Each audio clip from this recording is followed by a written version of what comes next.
Good morning. Can you hear me? Yes, brilliant. Thank you.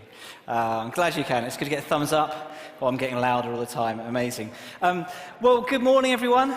Isn't it so good to be together? What a wonderful time of worship this morning as we've been meeting online over the last 2 years, and we've been back here, and now we're a mix of online, but there is something so powerful, isn't there, about when we actually gather together and gather as well with those online, but also just in this space, and the Holy Spirit works and moves among us. And it's just so encouraging, isn't it, be back together again. Wonderful. And there is news, I think, that kind of all restrictions are disappearing in about a week's time. Did I read that on the news this morning? Next week, Charlotte, come on. Yeah, it's going to be soon, isn't it? So there we go. Anyway, this morning we are continuing our series on fruitfulness on the front line. And we had Catherine sharing last week about modelling godly character. And this week I'm going to be sharing about making good work. Now, there's a great book that accompanies this called Fruitfulness on the Front Line. It's well worth a read. So if you want to pick up a copy on Amazon or any other more ethical retailers out there, then you can do that. But pick it up and have a read. But today I'm going to be talking about work. So I don't know what you think about when you think about work. Maybe you think about the daily grind, or the 9 to 5, or boredom, or earning money. Maybe you think about enjoyment and satisfaction. Maybe it's studying or doing homework or having to go to school or college. Maybe you think about housework and all the things that need to be done around the home. Or maybe it's career. That's what comes to mind. Or maybe it's thinking about something that you really don't want to do, but you just got to do it to earn the money. Or maybe, actually, it's the joy of being paid to do something you love to do. Maybe for you, as you think about work, maybe that feels more like something voluntary that you choose to do outside of your normal remit of the home. But what is work as we talk about it this morning? Well, biblically, work is anything that we do that isn't just for joy and recreation.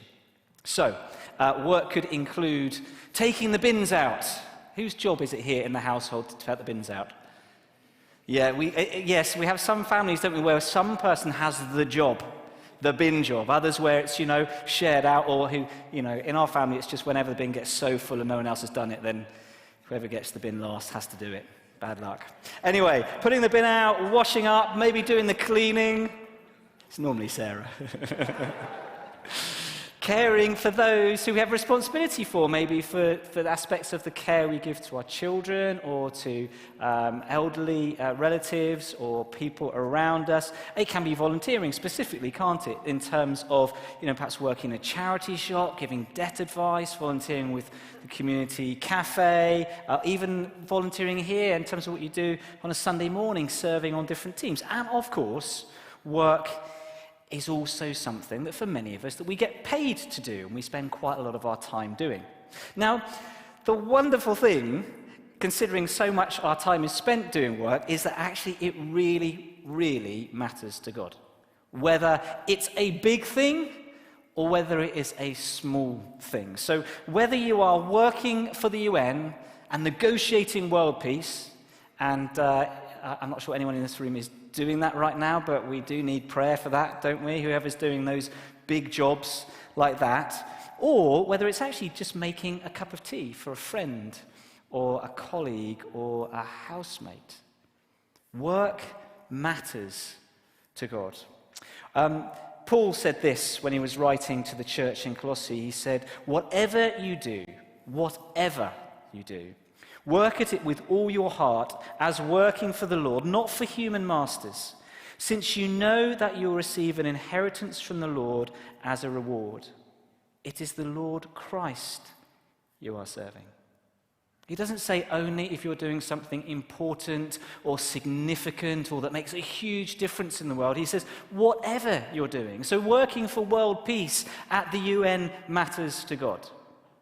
Making a cup of tea for a friend or a colleague or a housemate also matters to God. In fact, it matters so much that the very first chapter of the Bible, Genesis chapter 1, God brings in right at the beginning, work. Genesis 1, verse 26. This is when God was creating us, humans.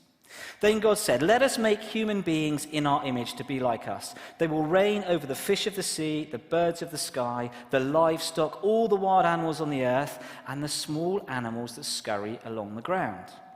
So God created human beings in his own image. In the image of God, he created them. Male and female, he created them. Then God blessed them and said, "Be fruitful and multiply, fill the earth and govern it. Reign over the fish of the sea, the birds in the sky, and all the animals that scurry along the ground." So Adam and Eve, from the moment they were created, were given work to do straight away. They were told to govern. That is, to bring order, to organize, to help everything flourish in a healthy way. They were given the task of naming all the animals. We see that in Genesis chapter 2. Now, these were all things that God could have very happily done entirely on his own. Governing, bringing order, naming the animals. But he actually chose to partner with human beings in order to achieve his purposes. Now, this partnering with Adam and Eve that we see after human beings were created on day 6, we actually see it in the earlier days of creation as well, as God partners with his creation in order to bring about the order that he's creating. If we go back a few verses, verse 9. "And God said, 'Let the water under the sky be gathered to one place, and let dry ground appear.' And so it was so. God called the dry ground land, and gathered waters he called seas, and God saw that it was good. Then God said, 'Let the land produce vegetation, seed-bearing plants and trees on the land that bear fruit with seed in it, according to their various kinds.' And it was so. The land produced vegetation." The land, that was, produced vegetation. "Plants bearing seeds according to their kinds, and trees bearing fruit with seed in it according to their kinds. And God saw that it was good." Then a few verses later, verse 24. "And God said, 'Let the land produce living creatures according to their kinds, the livestock, the creatures that move along the ground, and the wild animals, each according to its kind.' And it was so." The land and the sea were given jobs to do. God didn't just produce and plonk the animals and the plants. He actually spoke to the land and said, "You produce, you create." Obviously in God's power and God's authority, but producing the living creatures and the vegetation. God partners with his creation to bring life and to bring flourishing in the work that creation does and that we do. And when it comes to humans, he created us in his image. Now, the word in Hebrew for image is selem, and it's the same word that was used in the Near East when talking about a statue or an image that will be set up by a king in a land to demonstrate his authority and his rulership, and to demonstrate that a land that perhaps he conquered would be governed by him and on his behalf. We are God's images, placed in creation to represent him and to govern and work with him on his behalf, partnering with him in the ongoing creation of the world. God chooses to partner with his creation and not just do it himself. He brings us into the task to enjoy it, to be part of it. So what is it that God is creating? What do we see in the garden? And what do we see in all creation? Well, if we look at the Garden of Eden, it had wonderful, clean air. It had fresh, life-giving water. It was full of the most beautiful, nutritious food in the form of fruit. There were animals to bring joy and life and to look after. There was wonderful beauty. And of course, there was God's presence to enjoy, wasn't there? This was an environment that God created for human flourishing.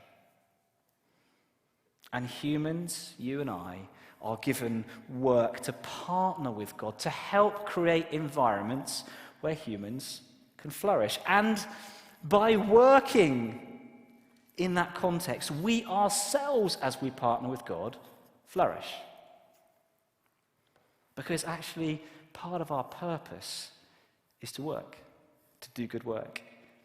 And when we do, it brings satisfaction and joy and well-being and a sense of fulfillment because it's part of the way that we were designed. Amongst other things, we were created to do good work. And work was always part of God's plan and purpose for us, even before the fall. All of this that we've talked about here is all before the fall. Before sin entered the world, work was part of the original plan and the original design. Now, sadly, after the fall, it became a whole load harder. Move forward to chapter 3, verse 17.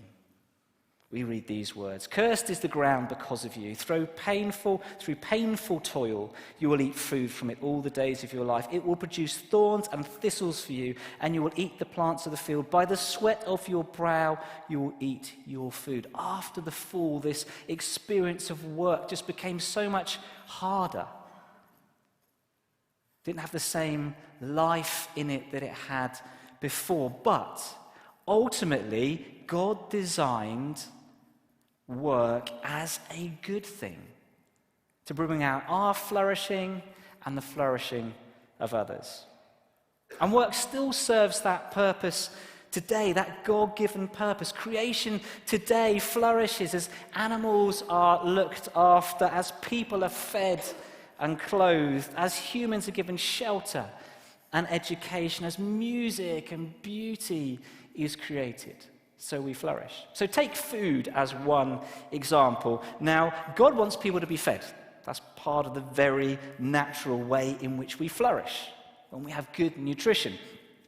But these days it takes a fair bit more, doesn't it, for the food to get from the field to the plate. Now, many years ago, everyone would grow their own crops, maybe, and have a village where the food is growing all around. It's just a very short distance. That's not the reality today. But with food, God still wants to be fed. There are farmers doing good work, growing crops. Those crops come from good seeds that are developed by people who grow seeds. The farmers use reliable tools that are created by people. They need good storage facilities to take the food from when the harvest comes. They need packers and distribution managers to get the food from the storage facilities to the shops. Need people in the shops to put the food on the shelves and to sell it. Marketeers to demonstrate the goodness of the foods and draw people to buy healthy things. And, of course, cooks to cook it. God provides the soil. He provides the sunshine and the rain that the crops would grow, but he requires people to do the rest of the good work so that we can eat and we can flourish. But the purpose of the work is that, isn't it? In this case, that people are fed and flourish, which is God's heart for us all, that we would all flourish. And when we make good work, it actually models God's work in the Garden of Eden. So what did that look like, and what is it that we're modeling? Well, first of all, God created order. So whether you are a cleaner, cleaning your own house or someone else's, or an administrator bringing order to an organization, or maybe you're tidying up at the end of a day after an energetic toddler who's put toys everywhere, or you're an engineer who's shoring up an old historic building that would otherwise fall down, you are bringing order as a representative of God. God also generates provision in the Garden of Eden, doesn't he? So that Adam and Eve can flourish and thrive. So for those who are working in employment, we're providing For our family through paid work, or maybe as a financial advisor, helping people so they're in a place of provision for their future. Or you're a basics bank volunteer, helping people with the very practical needs, week in, week out, of putting food on the table. God brought joy into creation. Whether we're making a cake or a good cup of coffee, or creating a really helpful app that's just simple to use, or writing something that inspires and encourages, we too can be joy bringers. God also created incredible beauty that we get to glimpse around us in creation today. You may be arranging flowers, or decorating a house, or laying the table really nicely, or designing a great product, a car. Matt Comer designed a door on Aston Martin. Who knew that back in the day? Or designing some great houses on Minecraft. Actually, it is our duty as followers of Jesus not only to do our work well, but to do all that we can to ensure that it benefits others, creating order, generating provision, bringing joy, and releasing beauty. So I would like to take the opportunity to interview someone now and find out a little bit about what that looks like in their life. So Chris Wiley, why don't you come on down?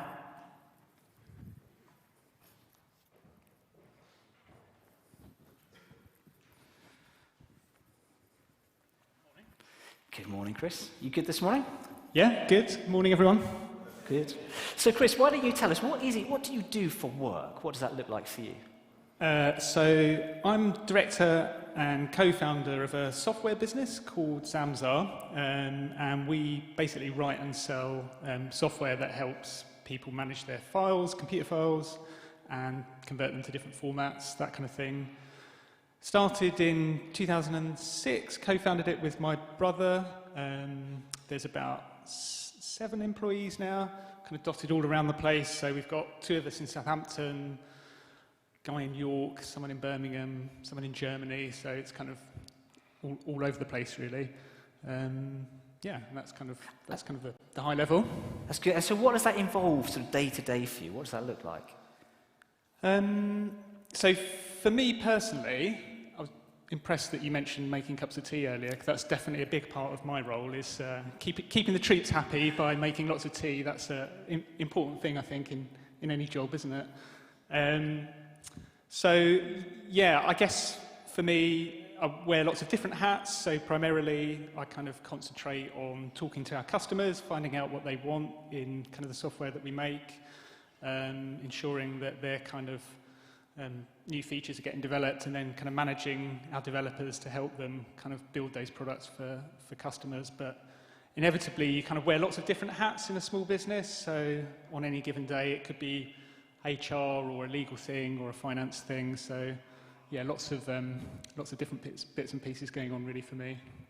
So if we were to talk about good work, what does good work look like? You've got the many things that you have to do, but actually thinking about good work, what does that look in your context?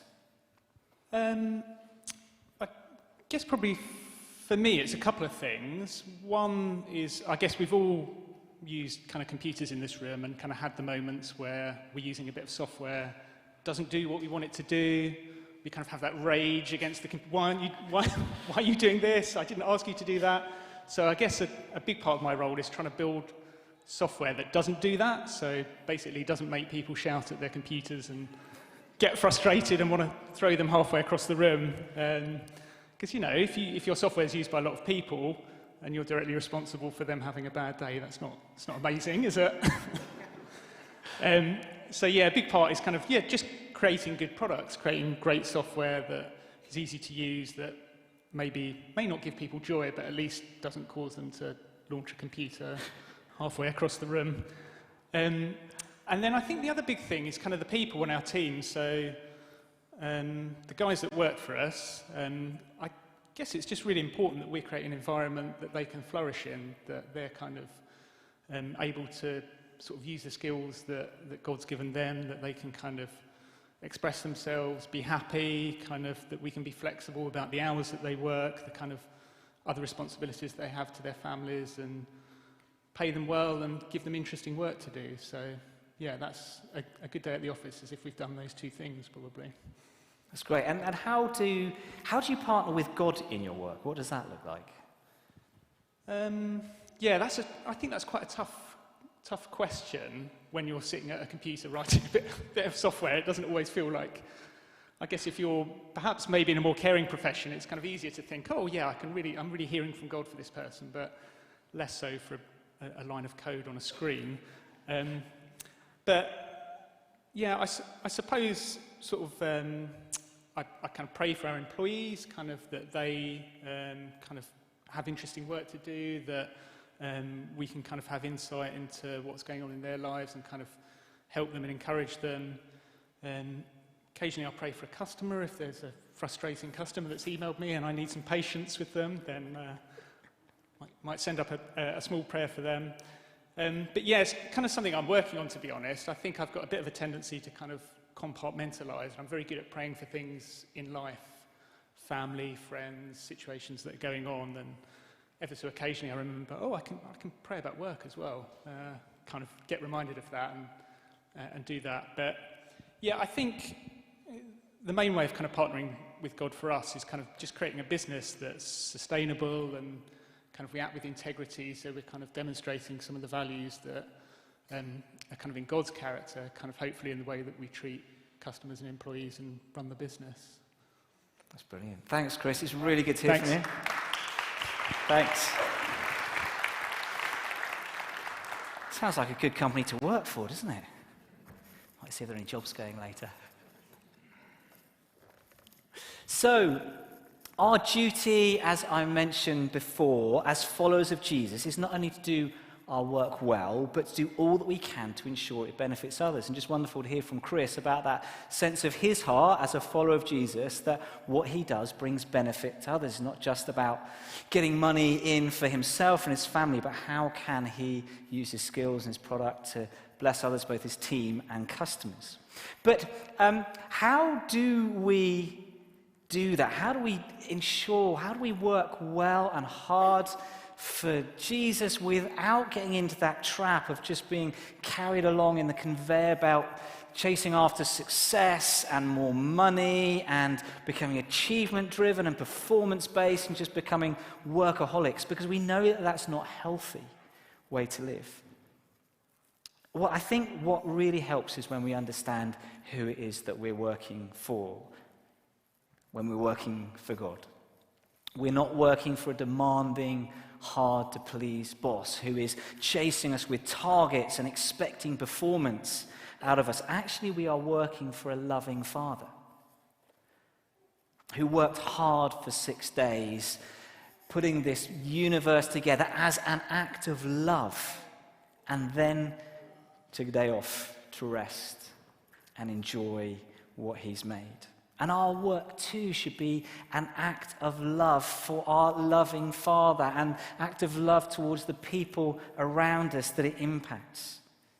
And it should be balanced with regular God-given rest. That's really important. God is not harshly demanding results. Instead, he's actually genuinely interested and excited about how we're going to use the gifts and the talents and resources that he's given us to make good work. How are we going to put them into practice? And he's cheering us on. Just as with our children, we see some of the gifts God's given them, and we're excited to see how they emerge and how they're going to bless the world. But we have to recognize that it's not only Christians, it's not only followers of Jesus who do good work. We all know many non-believers who wouldn't profess faith in Jesus, who do really good work and that we really admire. And we also probably know some Christians who've done some really shoddy work, sadly. So what is the difference between good work and godly work? Well, godly work is good work done with God. Now, when we're struggling at work with a problem or stuck, like Chris talked about, a challenging customer, it's quite easy for us to pray when we're stuck and got a challenge. You know, a difficult customer or a difficult boss that frustrates us and challenges us, or maybe we're out of our depth and we just need God's help, or we're overwhelmed at home with all the demands that are coming at us.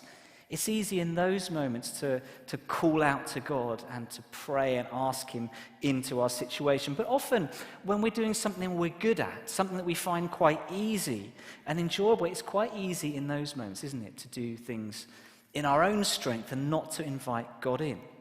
But what could it look like if we did invite God into all our work, no matter how big or small? What would it look like if we invited God into the process of hoovering the house, or making a friend a cup of tea? That one's coming up a lot, isn't it? Or baking a cake, or teaching a lesson, even if it's one that we've done many times before and we know that we're good at, or writing computer code, or visiting a patient. What could that look like? Jesus said this in John chapter 15, "I am the vine, you are the branches. If you remain in me and I in you, you will bear much fruit. Apart from me, you can do nothing." What fruit could we see if we connect our work, no matter how big or small, with Jesus the vine, and work in his strength, not just in our own? Now, as many of you know, I worked as a flying instructor. I now just do that on my day off, but I worked full-time for a while doing that. And I found that as I drove into the flying school each day, I got into the habit of every day praying very specifically. I had about a 20-minute drive to work, and I would pray really specifically. I'd pray for safety that day. I'd pray and ask God to help me to instruct well, teach well. I'd ask him to help me fly well, and asked him to help me just be aware of his presence and carry something of his presence and his glory. And that's still something I do whenever I drive on a Friday to fly. I pray those very specific prayers. It's become part of my rhythm. And sometimes you go through a day and it's just an ordinary day. But sometimes I've found that you get more specific and obvious answers to prayer. So a couple of weeks ago, I had a student who I'd been training for some time, and he was getting close to the point where he was ready to go solo. That's the first time you send them off in the airplane on their own. And as an instructor, it's quite a nerve-wracking moment, because it's kind of all on you. Have you trained them well enough? Are they going to consistently perform? Are they going to get the plane down in one piece? And we'd had some challenges in that the weather hadn't been great. We had some gaps. We hadn't flown for a while. The previous time, I thought he was nearly ready, but we had to change runways, and he had a few setbacks. And the weather that morning was absolutely fantastic, and I just found myself, as I went, just really praying specifically for him, that it would come together for him, that it would just work, it would click, and I'd be able to send him solo. And I'm pleased to say that I did. He did a great job, great landing, came back, into my relief, it's always a relief, he came back in one piece. It can be really specific. But as we invite God into the midst of our work, it's not just about God helping us to do our work well, but it's also asking God to help us do it in love. Now, we've all experienced, haven't we, the difference between a job done well and a job done well that is filled with love too. So, maybe you've been to dinner with someone and they make the most exquisite meal and the table's set beautifully, the food's wonderful, but you come away feeling you just felt a little bit less than genuinely welcome there. And yet you've probably also been and eaten food that's been very ordinary food, maybe even beans on toast with someone else, and you've just felt so at home because of the love and genuine love that demonstrated to you. Or you've been served a coffee by a barista who makes an amazing coffee, but you feel like you're just one of another myriad of customers that he's made good coffee for. Or you perhaps were made coffee by a barista who makes you a good coffee, but their warmth and their kindness and their genuine interest means that when they say, have a great day, you know that they genuinely mean it. You've experienced not just good coffee, but something of God's love. And when we do work, we do good work in love, our light shines. Jesus said this in Matthew chapter 5, "Let your light shine before others, that they may see your good deeds and glorify your Father in heaven." Jesus' expectation is that as we do good deeds, it will lead people to praise God. Our good work may achieve many things, but it also plays a part in God's strategy to reveal himself to the people around us, that they would know him too. That's what godly work looks like. And so for me, as I travel to the airfield and I pray, and I've done that over many years, yes, I believe God helps me to fly better and to instruct better and to stay safe and to give generously of myself even when I'm tired and worn out after a really long summer day of lots of flights. But what it's also done over the years is opened up opportunities for me to share the love of Jesus more explicitly with people. I can remember occasions when I've prayed with a student who'd just been recently bereaved, and I was able to pray for a colleague who saw healing in his back and took away his back pain. And I prayed with a few guys from here, went out to the airfield and prayed for the airfield and the business. My boss wasn't a Christian, but I offered it, and he was really pleased to say, come and do it, please. Come and just pray. Helping someone find a Bible translation that actually made sense to them as they read it. Helping another colleague who wasn't a believer find a connection in church at a really difficult time of his life. I'm far from perfect. Mostly I enjoy my work. Sometimes I find it really hard. That's both this work here and the flying side of things. Mostly I think I'm an okay witness, but sometimes I'm not. Sometimes I'm not at all. But as I've invited God into my work, I've found him equip and empower me to do good work. And sometimes even to create opportunities to share his love with people in really tangible ways. And I believe that as we do the same, invite God into the midst of our work, whatever work looks like for you, no matter how big or small, we too will see God at work in ways that we might not expect. We might be surprised. I think we will be surprised at what God does in us and through us. I'd like to finish by showing a short video.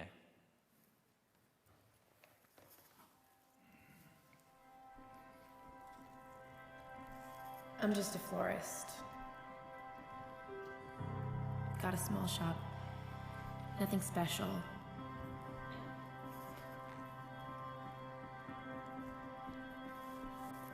Silly way to spend your life, I guess. Fussing with a bunch of flowers.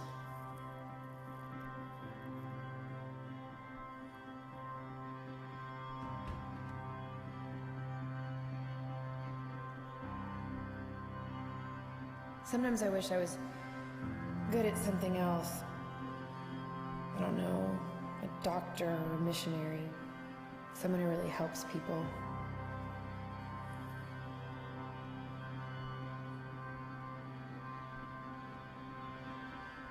But I do love flowers. I've always had a knack for it. So I do my best to make them beautiful for people. But I know flowers can't change the world. I know I don't make much of a difference. I'm just a florist.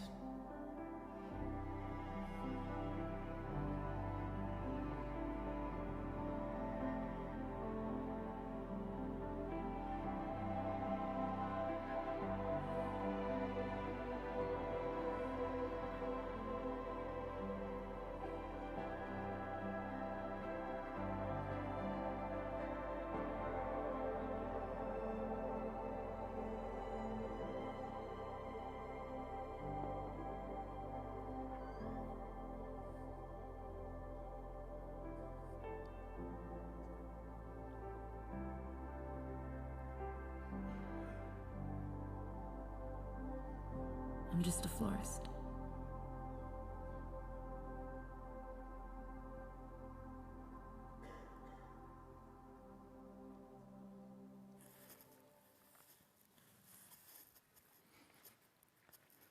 So whatever it is that you do, whatever you call work, is given to you by God. And for some, work's really hard and it doesn't feel fun right now. And for others, it's a great source of joy and pleasure. And for others, it's somewhere in between. But as we step in this week, let's invite God into the ordinary and to the mundane, as well as the exciting, that we would see him bring his life in us and through us in whatever we do. Shall we stand? Just going to finish by praying. Actually, could the prayer team come forward as well, please?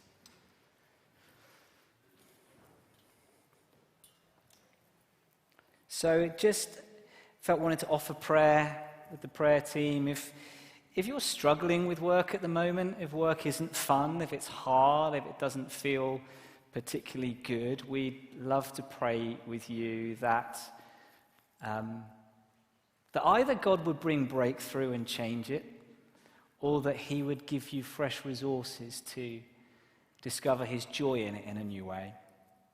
And also, if you have a real sense of just wanting to commit your work to God this morning, then you want to pray about that specifically, then come and chat with one of the prayer team who'd love to pray for you. But I think what we're going to do now is just going to pray. And if you want to just commit work to God in a fresh way, then just let's do that now in our hearts. Maybe that as a symbol that you might want to hold out your hands, just a sense of just giving it over to God and you. Father, we thank you that you created work not as a chore, not as a necessity, but actually as part of your good design and purpose for us. That we would do good work, partnering with you to see creation flourish and human beings flourish. Thank you for the part that we can play in all of that. To partner with you, to be your representatives, carrying your image. And Father, whatever our work is, and for most of us it's multifaceted, we just want to place our work in your hands again, to give it over to you, and to invite you in again to come into the mundane and the ordinary, as well as the thrilling and the exciting. Lord, give us fresh vision for what it is that we do. Pour your Spirit into us that you'd give us inspiration and fresh ideas to bring creativity, to bring order, to bring beauty. Ask that you would help us to flourish and help others to flourish. And increasingly, Father, would you, Lord, use us that others would come to worship you, Lord Jesus. Amen. Amen.